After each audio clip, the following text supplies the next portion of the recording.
शिवाय।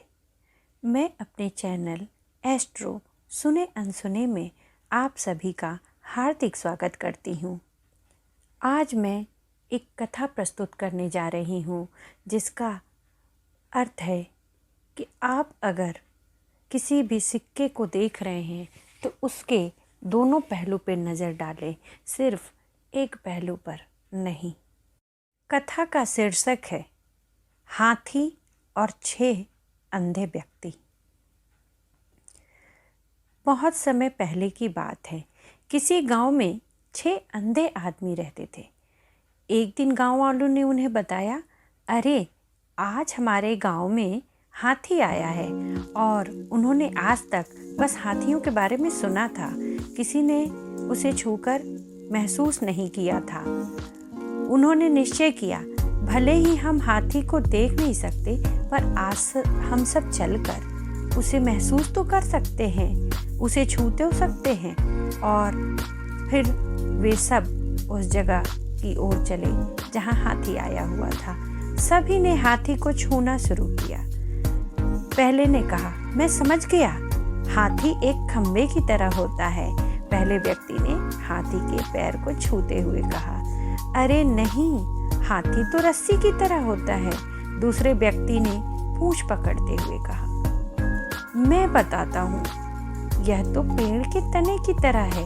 तीसरे व्यक्ति ने सूंड पकड़ते हुए कहा, तुम लोग क्या बात कर रहे हो, हाथी एक बड़े हाथ के पंखे की तरह होता है। चौथे व्यक्ति ने कान छूते हुए सभी को समझाया, नहीं नहीं, ये तो एक दीवार की तरह है।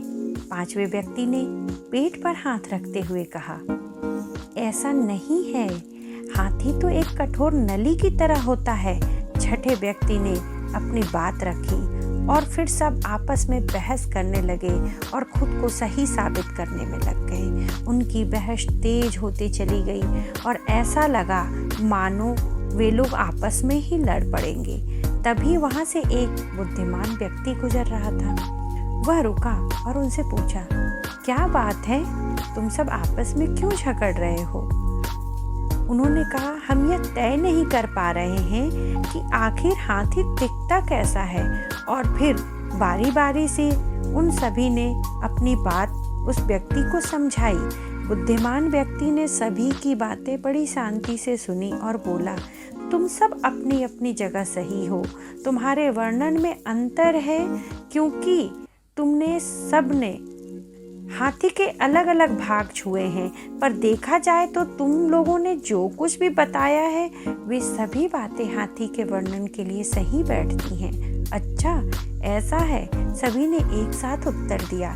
उसके बाद कोई विवाद नहीं हुआ और सभी खुश हो गए कि वो सभी सच बोल रहे थे, सच कह रहे थे।